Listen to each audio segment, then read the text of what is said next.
Hello, it's Zoe, and welcome back to the Mischief Movement podcast, your weekly inspo for people looking for more hell yeah in their life. Consider this your one-way ticket out of midlife mediocrity towards fun and positive impact via playful disruption. Wouldn't you love to wake up and feel like a total badass? How about breaking some rules, throwing two fingers up to society and doing more of the things you love? I'm talking full-on freedom, adventure, and those meaningful connections I know you've been craving. Stop waiting for your amazing life to happen and go get it. I'll be picking the brains of some true game changers and mischief makers so I can share what I find and hopefully inspire you to shake things up, do more of what makes you feel alive, and boldly rebel against the ordinary. I've no idea what I'm doing, to be honest, but I've got a mission and I'm here to start a movement. It's going to be quite the adventure. Care to join me? Okay, here goes. You'll notice that this week's episode has a slightly different feel to my last guest and comes with a trigger warning. Today I'm talking to Sophie Umhofer, a motorsport team coordinator and mother of two whose life was turned upside down by a tumour that nobody spotted until it was too late. If you or someone you know has recently been affected by cancer or terminal illness, you may find this episode difficult to listen to. However, her story is truly inspiring and deserves to be shared because it encourages all of us to live in the moment and appreciate what's really important.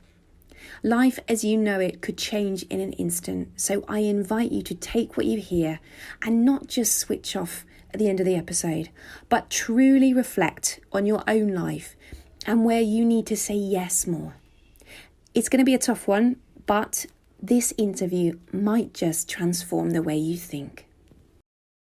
Welcome, Sophie. I'm so looking forward to our conversation because you have a really remarkable story to share. So would you like to introduce yourself? Yeah, I'm Sophie Umhofer. God, I don't know what to say about myself really now. You put me on the spot. I'm 41 now, and I am a team coordinator for a motorsport team. Well, the main reason I'm here, I guess, is because I got diagnosed with stage 4 cancer 4 years ago. Mm-hmm. So just been living with cancer since then. So stage 4 cancer. Mm-hmm. I'm not an expert on cancers, but that seems quite advanced. What kind of cancer are we talking about? Bowel cancer. It's so when so stage 4 is the most advanced stage. So there's only 4 stages.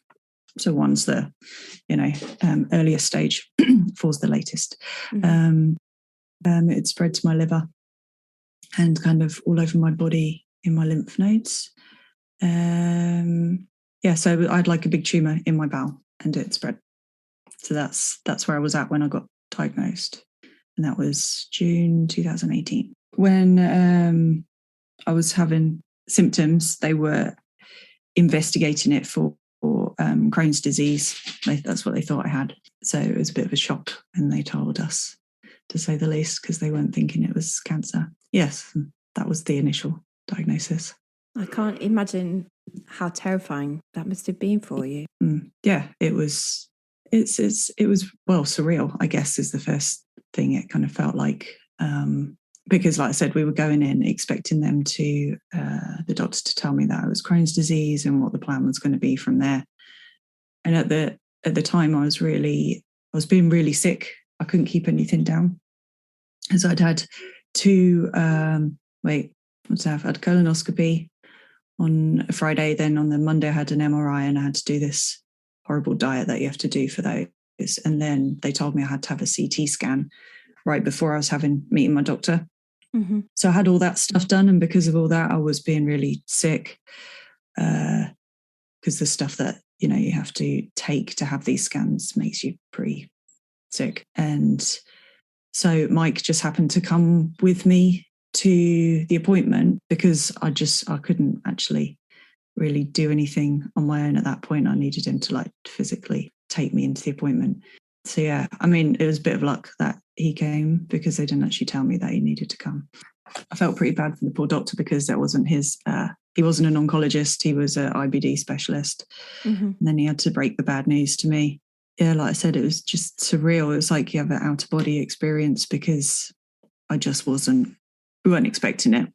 No. And to tell him that that's what it was and how advanced it was just, I mean, a million things kind of go through your mind at once, and also you're not really thinking of anything because you're a bit numb. And yeah, I could hear Mike was kind of sat like behind me, just like not behind me, but he was beside me, but behind me. And I could just like hear him crying like straight away. And I wasn't crying because I was too much in shock. And just hearing him cry, I was like, oh my God, it kind of made me like, okay, pull yourself together, kind of listen to what they're trying to say to you, because they were saying all this stuff to me and like wasn't taking anything in. I can imagine. But yeah, kind of first thoughts obviously go to what's going to happen, what does it mean? And at the time they didn't tell me it was stage 4 or what any of that meant. They just told me that it had spread to my liver. In my lymph nodes, it was kind of all over the place, and that I would meet with the oncologist next week. I'd probably have to have an operation, start on chemo, and that was it really. They couldn't tell me much more, and it was just from my own like Googling as soon as I got out that I found out that meant it was stage 4. So yeah, it was a bit horrible. Just all the kind of thoughts and stuff that go through with getting some news, but also not knowing what it really meant. Yeah, I mean, I can imagine that first there's the initial shock, but then you've actually got to try and get your head in that place where you're beginning to understand exactly what it means, all the terminology that starts getting thrown around. I mean, did you find yourself sat there on Google looking things up for yourself so you could make sense of it?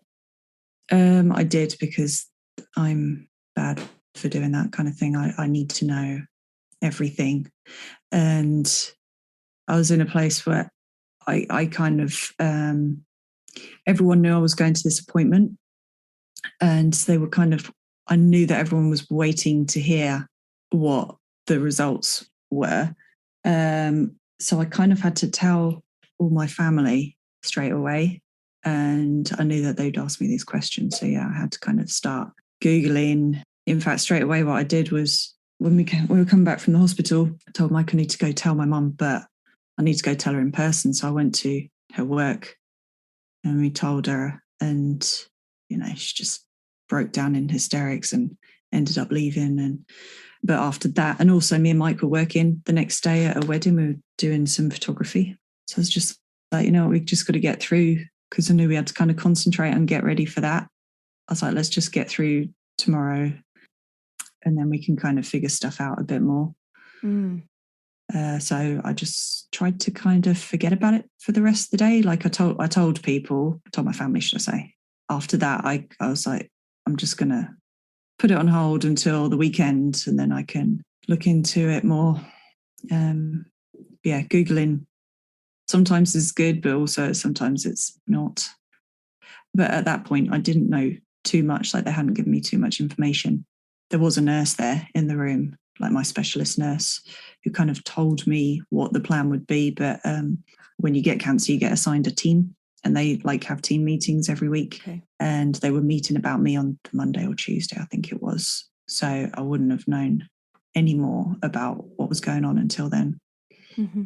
So, and then that was kind of, I can't remember when I met the oncologist. I think it was a week later. And then after the surgery, I remember meeting with him in the other hospital. He told me then, like, he went through all the stuff I was going to have done, the chemo. And then he told me they found out from the surgery that I had this mutation, and that has a very bad prognosis, the mutation that I have. And he that's when he then asked me, do you want to know your prognosis? I think it's what I said. And I was like, yeah, I do. And I didn't think to ask Mike at that point. I probably should have, but I wanted to know.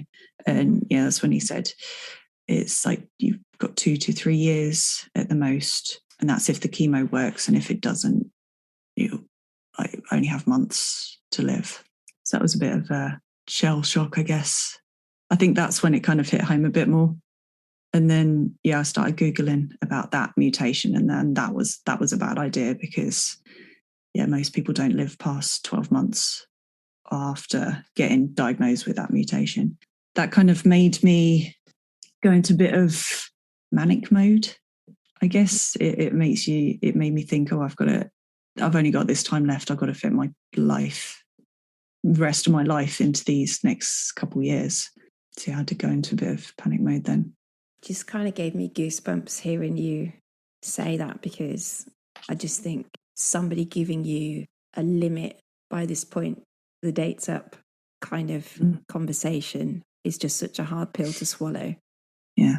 But, as you said, going into a manic mode, were you then determined to make those years count? What was going through your mind at that point? Yeah, definitely. Well, like at that point, so when I got diagnosed, Maisie and Freddie were only 3 and 6. So young. So it was a lot harder because like Freddie, I mean, he was only 3, he didn't really know what was going on.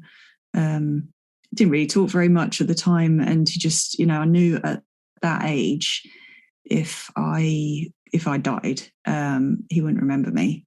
So that to me, I was thinking of like ways of how I could have a lasting impression on him. So we went on our holiday. That was one of the first things we kind of, I'd already booked a holiday. We were driving to France, and then we booked a holiday after that to go to Mallorca when I could, because we had to go. It's hard to travel with chemo when you're on chemo. But it was more like all the things that, I don't know if you do this, but you think about like what you're going to, like the things that you want to pass on to your kids, like things you've learnt, like, but you can't tell them yet because they're not at that point in their lives, they're not teenagers or, and like for him to be that young, especially, there's just no way I could have told him anything. So I started making, I did some videos. There was like this great app it's designed for people that are dying, basically, parents or not even parents. It's just so you could like have your own interviews. And it's like the questions are written by people who've lost their parents and the questions that they wanted to know. Oh, Record Me Now, that's what it's called. Yeah, so it's a really good little app. To be honest, even if you're not dying, I think it's something parents should do because it's got really cool little questions on there. So it'll like put a question up on the screen and then you just record yourself with the answer. So I did that. I started to kind of write them letters and put a little book together of advice. But it was at the time it was too hard to actually do because I was just so emotional. Like I felt like I was going to die soon. And it's just like this constant like thing hanging over your head. So it was really hard. I didn't get around to doing everything that I wanted to do. I did start to do some things, but like writing the letters, thinking that when they're going to read it, I'm not going to be around was just too much to do at the time. Because once I started chemo, it was really hard. So physically, I was just a mess because I couldn't like eat anything or drink anything. I lost loads of weight. I was sleeping all the time. My brain was just like a sieve. I couldn't retain any information. I couldn't even, it got to the point on chemo where I would start a sentence and I would forget what I was saying before the end of the sentence. And I just stopped. I stopped talking quite a lot, to be honest, by the end of it, because I was just like, what's the point? I can't even remember what I'm saying. So all those things just made it so hard. So I can understand why some people don't do it, because it's mentally draining to be doing that for your kids. But I did do it eventually, but it was once I stopped chemo.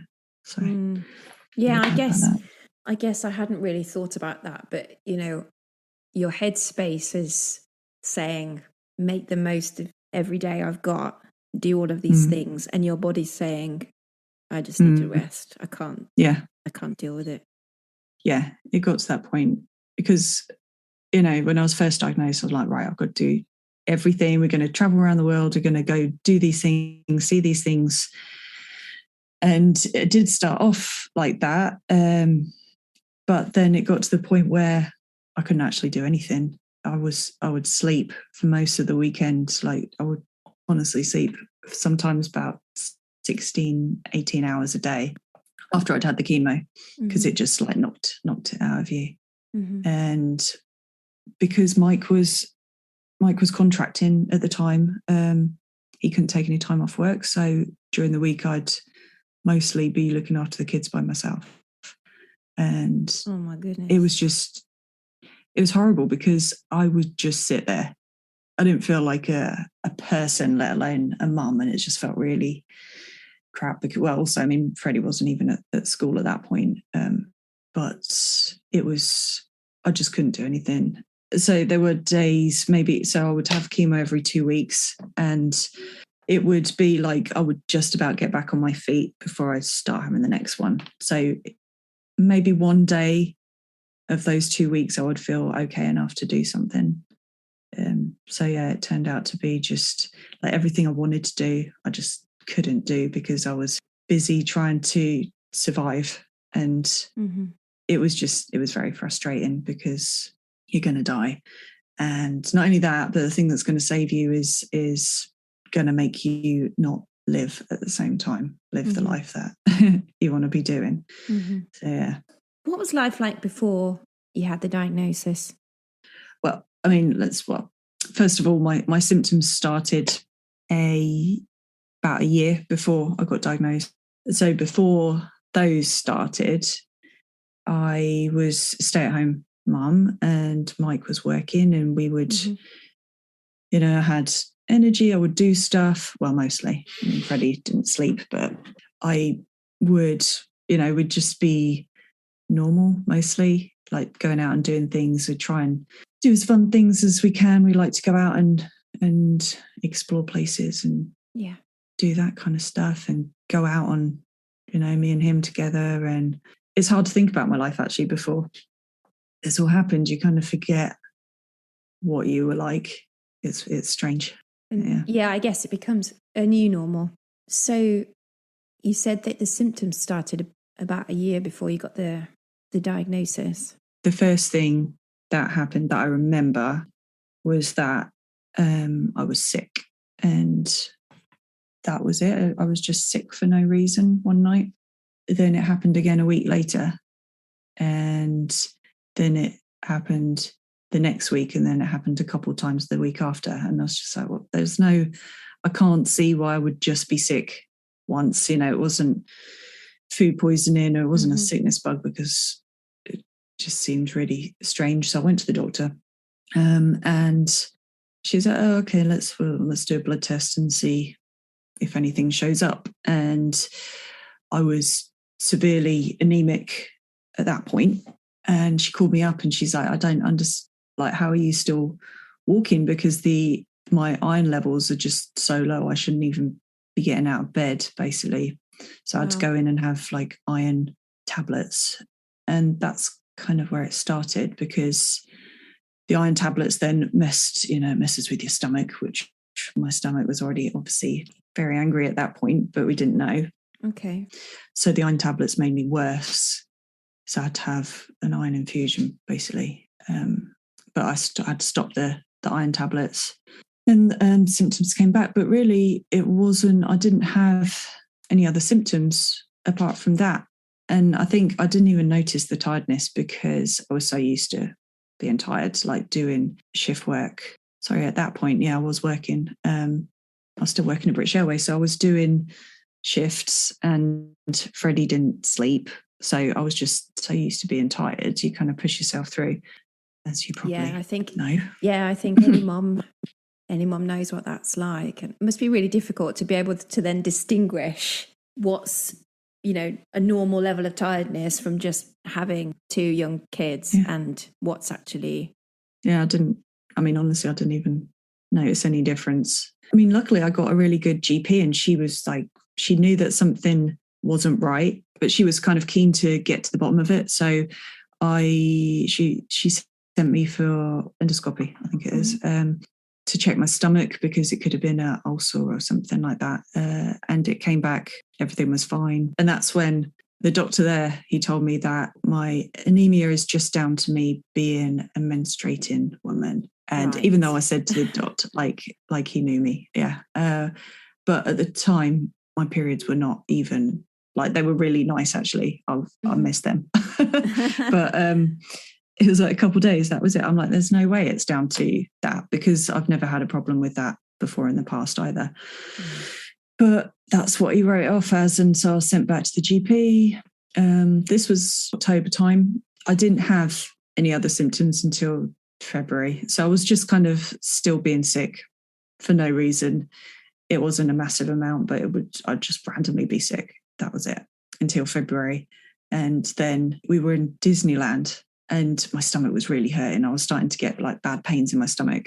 And then that's when I noticed in the toilet that it was looked a bit, it wasn't like bloody, but it was red. And so when I got back, I went to see my GP. At that point, I was honestly going like every week or so, because I'm like, I kept bugging her, because I'm like, there is something not right. Like, I know there's something not right. And she was trying to figure out what was wrong. So I went back to her after the holiday, and I actually forgot about that moment in the toilet until the end. And I was like, oh, yeah, I forgot, by the way, this happened. She's like, well, that changes everything right now. I can refer you to the IBD, because maybe it's inflammatory bowel disease, some like colitis or something like that. So this was in February, and it took till June for me to get the colonoscopy done.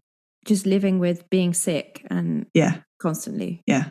In between that time, and by the time I saw the doctor, I think I saw him in April, May, I was then like getting like diarrhea and like really bad stomach cramps. Because I remember saying to Mike, like, it feels like there's an angry ball of something in my stomach. So they also thought, like, do like food elimination, because there might be some intolerances or something like that. I mean, there literally was like an angry ball or something in my stomach in the end. And it was, so my symptoms were getting worse in that time. So by the time I saw him, I could tell him, right, well, these things happen. He's like, oh yeah, it definitely sounds like Crohn's disease. So we'll have a colonoscopy, do this, get everything to diagnose you properly, and we can get it all done quickly. So yeah, all the time there wasn't really anything they could do to help me, because the only thing was I would have iron infusions. And yeah, ironically, I had an iron infusion the week before I got diagnosed, and it was in the chemo suite that I ended up being in to have my treatment. I remember going in there and I was thinking, oh God, I feel like such a fraud coming in here with all these poor cancer patients. And I turned out to be one of them.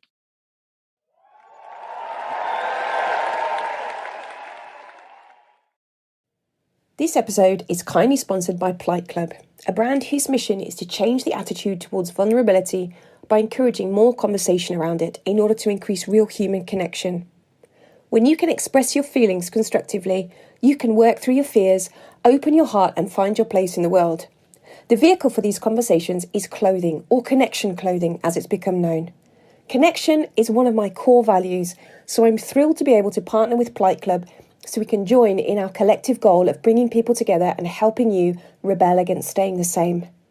Sustainable, organic and rebellious, of course, Plight Club also uses 50% of their profits to fund proactive suicide prevention in the form of coaching, support and awareness raising, which enables people to understand their emotions and express how they feel constructively. Become a vulnerable with us. For more info on the brand or to buy online, go to plightclub.co.uk or follow on Instagram at plightclubhq. Now, back to the show.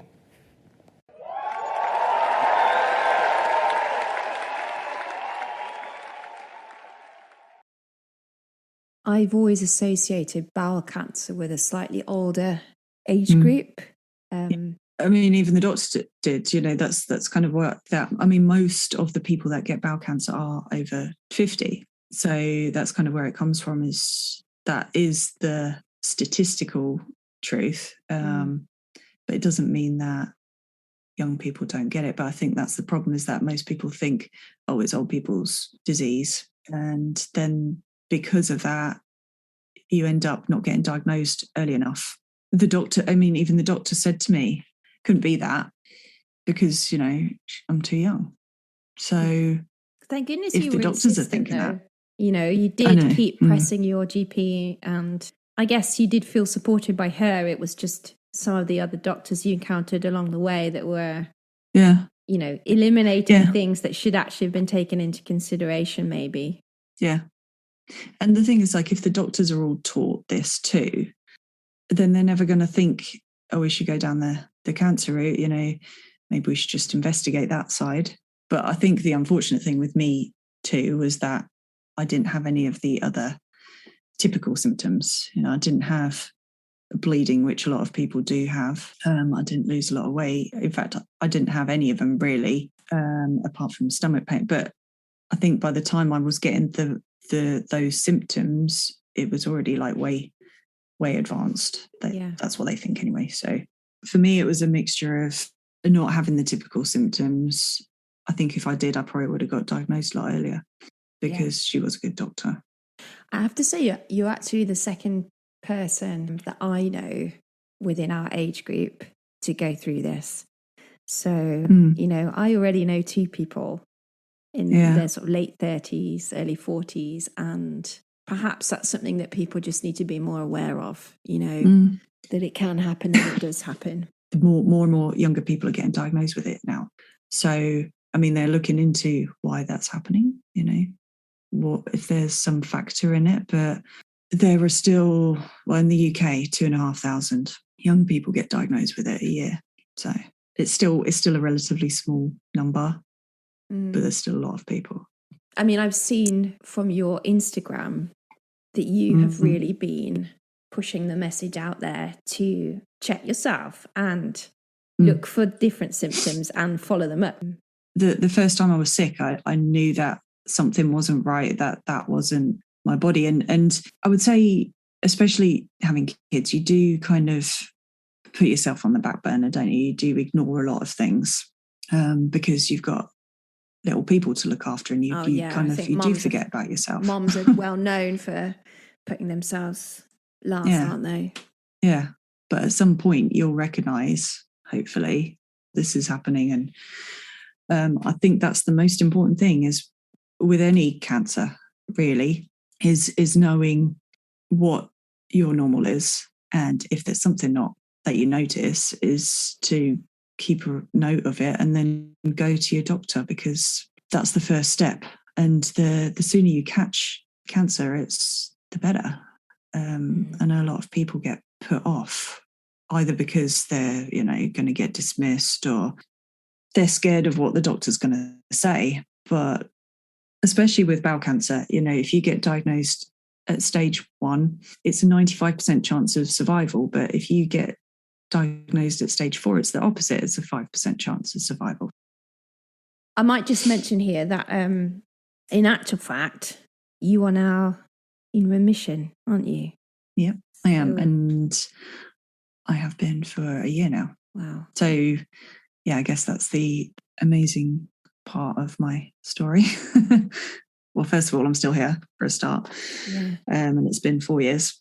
But yeah, I'm in remission because along with this rare mutation I have, I also have another genetic factor of my mutation that they had seen work in melanoma patients with this same type of thing. It worked with immunotherapy and it was putting them into remission.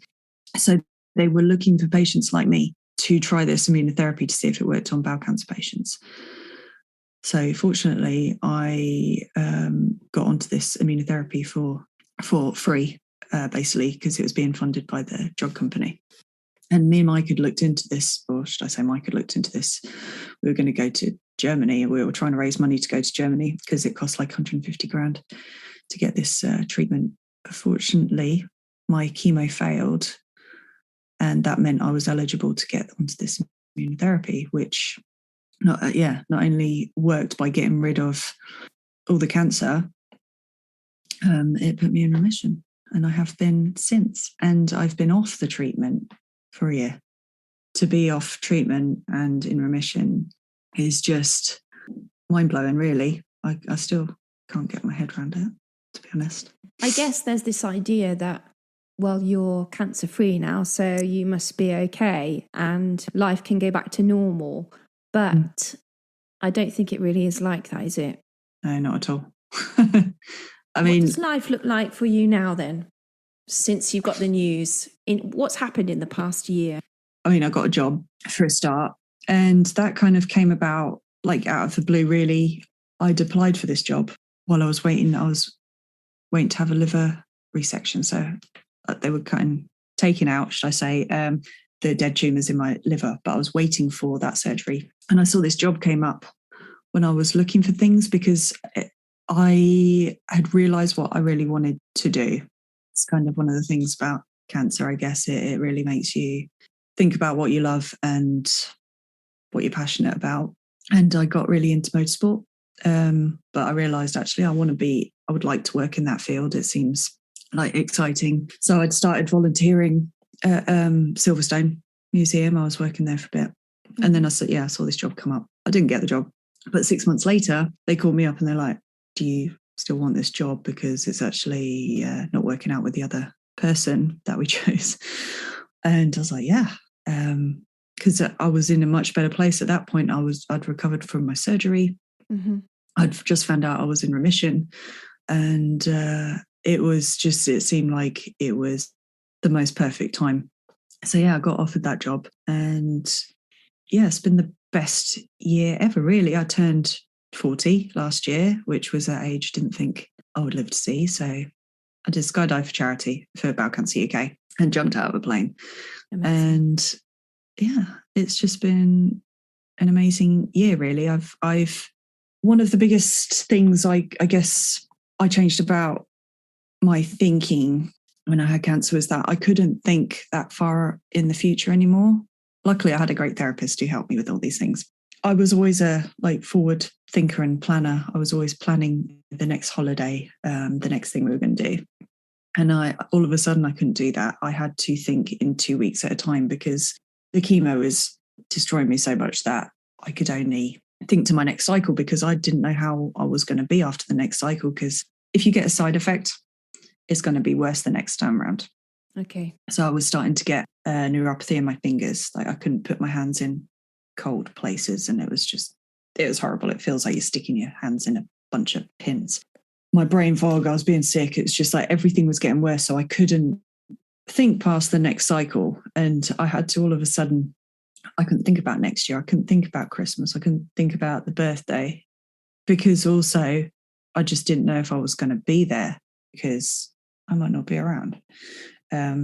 So all of a sudden I had to try and change the way I've been thinking the past 38 years to, right, we're only going to look at this far in the future. Unfortunately, once I was on immunotherapy and I could see it was working, like after the first year, I started to get a bit more relaxed about things. Like it was a bit easier to deal with scans, and I could maybe think, a couple months in advance. So because of that, my whole outlook has kind of changed on how I do things and how I really do try and live in the moment and just try and do whatever I can there and then. It was really hard to kind of change to that way of thinking, but now I do think like that.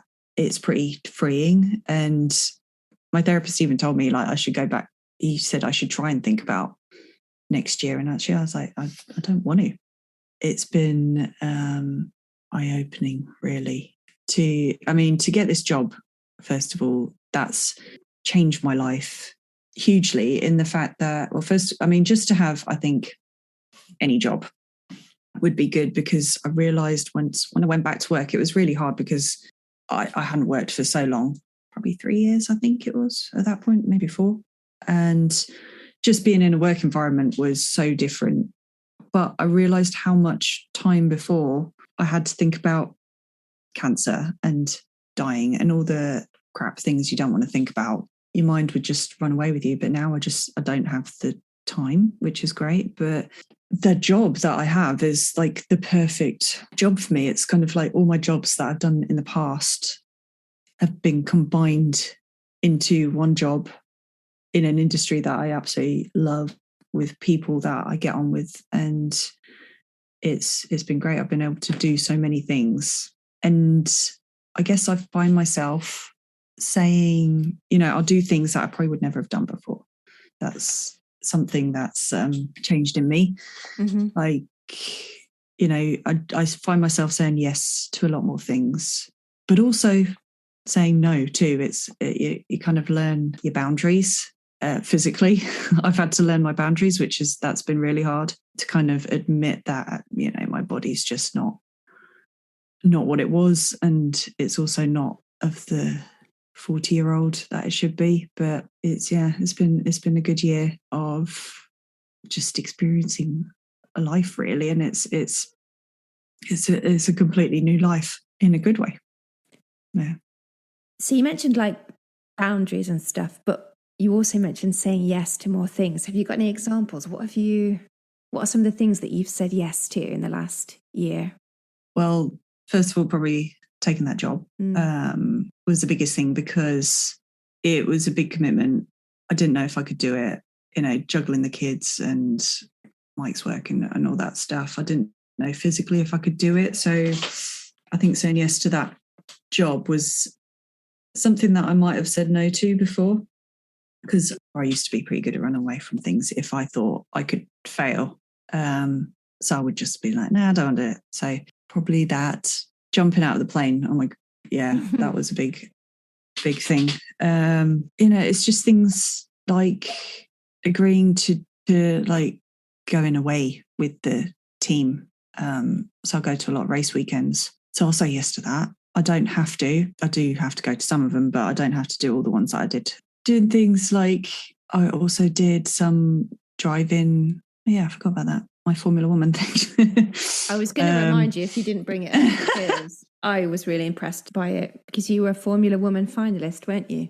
Yes, I was. And that is definitely something I never would have dreamed of doing that. I don't even know why, what got me into it I think just when I was trying to find out more about motorsport and how I could get into it, I came across this competition, and that was nearly 2 years ago when they first started advertising it. And then I didn't get through. They had the finals in like the September, and then I found out I got through to the finals in the December. And I honestly walked out of that assessment and I said, there's no way I got through that, because we had to do a fitness test, which at that point I was really not in the best shape. I'd got a personal trainer and tried to get into better shape. But yeah, somehow I passed the fitness test, and I was just like, there is no way. And then we had to do a media test. We had to go on camera and be interviewed and talk about ourselves. And at that point, I didn't actually have that job. I just froze. I didn't know what to say about myself. I was just like, when you do something like, oh my God, like, why didn't I say that? And yeah, it was awful. And I was just like, I'd convinced myself, it was still fun. I didn't regret doing it, but that was something I would never have done. Like once I found out there was a camera media assessment, I would have just like, no, I'm not going to go. It's fine. I don't need to do it. And then the same thing again, like when we did the finals, I was actually on TV, on like ITV. They interviewed us. No, BBC. Wow. And I was just, it's those things that I'm like, I've just got to do it. Like, why are you, I remind myself whenever I get scared, I'm just like, come on, what you've been through, is this really the scariest thing you can deal with? But no, that's what the guy said to me when I was strapped to him and we were going up for a skydive. He's like, so you've survived all this stuff. You can jump out a plane. It's fine. I was like, oh yeah, okay, that's a good point. And yeah, so since that's kind of motivated me to do all these things I never would have done. But yeah, I didn't get through to the final 15, to be honest. I didn't ever expect to. And at that point, I wasn't sure I wanted to, because I got the job then. And I was like, well, it's going to mess with my job. Because tell me about, the competition was basically, you were training to be like Formula racing driver, right? Not Formula. But yeah, they race in a GT car, which is the industry that I work in. So But yeah, so the girls that won got through, and they've got their kind of like own team, but you have to kind of commit to them. You have to do all these races and do a lot of promotion, that kind of stuff. So that's why I wasn't too sure if I wanted to do it. In the end, it was good fun racing and driving. I'm not sure I'm that competitive though, so I'm not sure I would ever be good at competing. It's good to know what you're good at, but it's also good to know what your limits are and where you should maybe not do certain things. Yeah, that was a big thing that I didn't think I would ever do, be on TV and be interviewed. I didn't enjoy it. I still don't enjoy those kinds of things, but yeah, I don't kind of run away from them like I would have done before. I guess that's, a positive aspect of what you've been through. The fact that there was no running away from that. You just had to confront it and deal with it. And perhaps you've then taken some of that on in the rest, in the way that you live the rest of your life now. Yeah, exactly. I mean, yes, it's hard to say, like, because I always want to say that about not positives, but well, yeah, I mean, it is. There are some. I didn't. It doesn't feel like it doesn't feel like a very comfortable thing to say, does it? I don't really like saying, the positive side, but it does change you, and sometimes for the better, and it makes you appreciate things more. It makes you do things that you probably wouldn't have done before.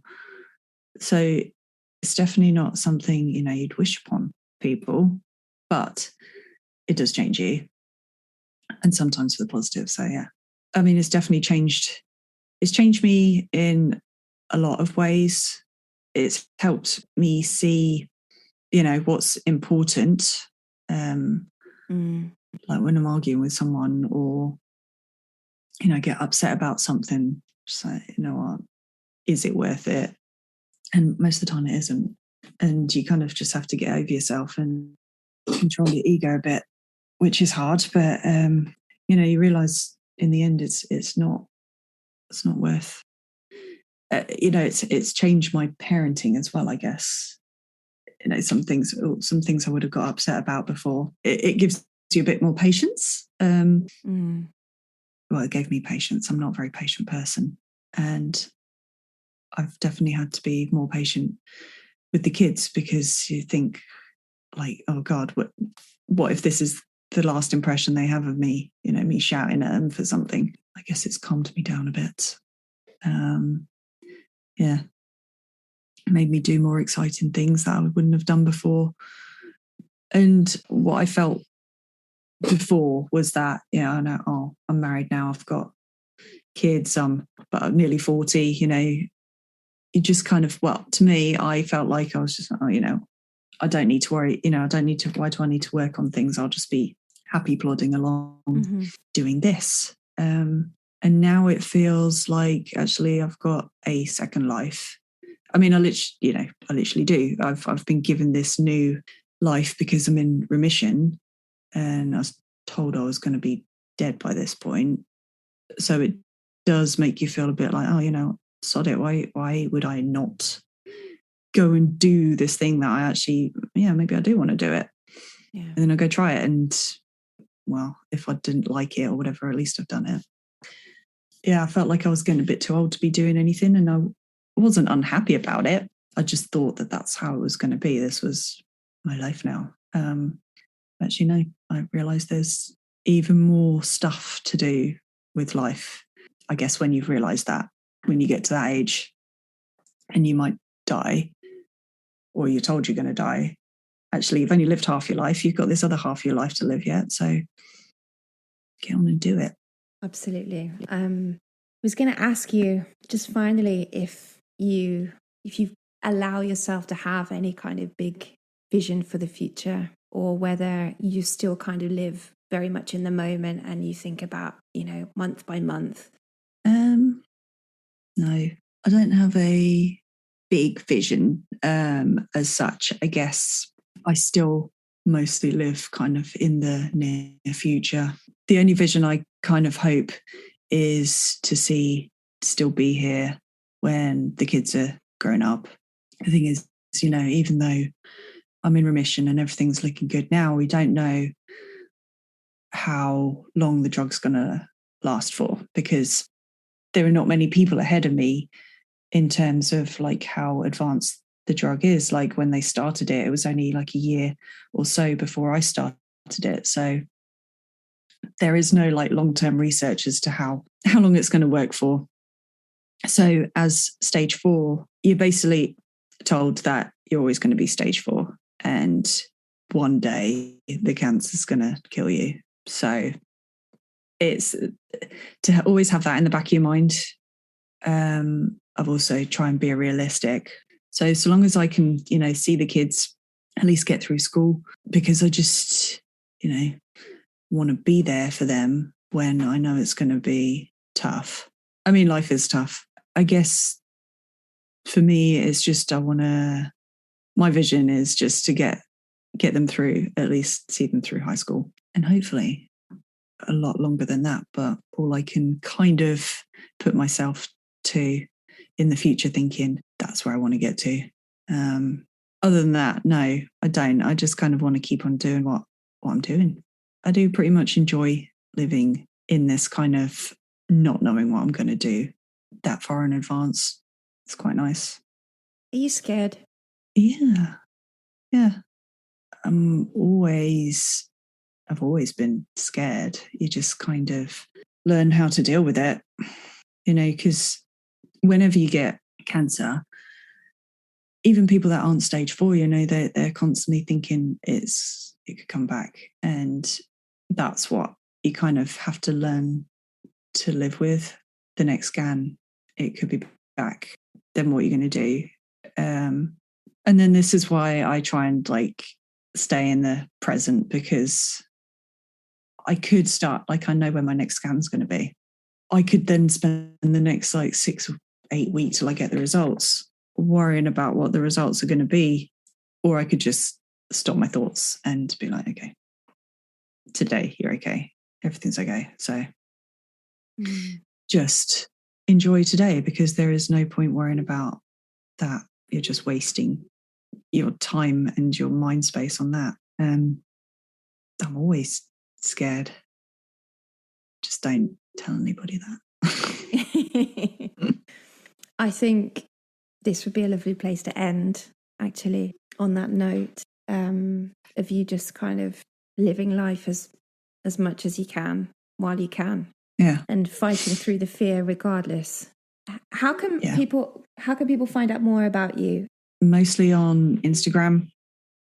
My account is called UnBOWELievable, as in bowel. I do have, so go on there, because that's where I am mostly. I do have a Facebook and I do have a webpage blog, but I don't really do as much with them. Yeah, because you have been actually documenting your whole journey through your UnBOWELievable profile, haven't you? Yeah, I try to make it as realistic as possible. I didn't start that until after I'd started the chemo, unfortunately, so I haven't got a lot of the, real bad stuff on there.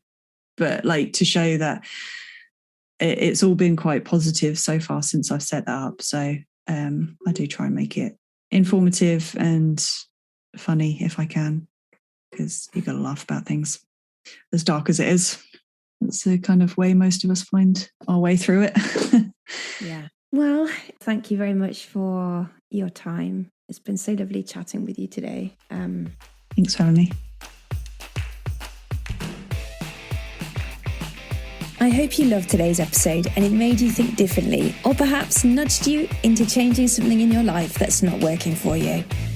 This week's Mischief Maker is Andrea, who wrote to me on Instagram.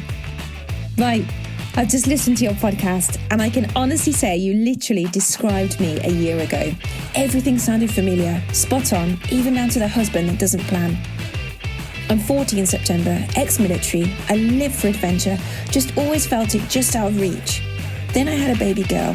She's 9 now. I started to turn it around by using the term, if not now, when? Andrea got back into karate, learned to ride a motorcycle, and is now doing her gyro pilot's license for new solo adventures as a female aviatrix. She said, I weight train twice a week. I'm a regular runner and feel the best and most comfortable in me I've ever been. A role model for my daughter, but not sacrificing my own ambitions. Standing at the school gates waiting for my child, I don't look like a badass, but my God, my badassery is burning like a freaking inferno inside of me about what's to come.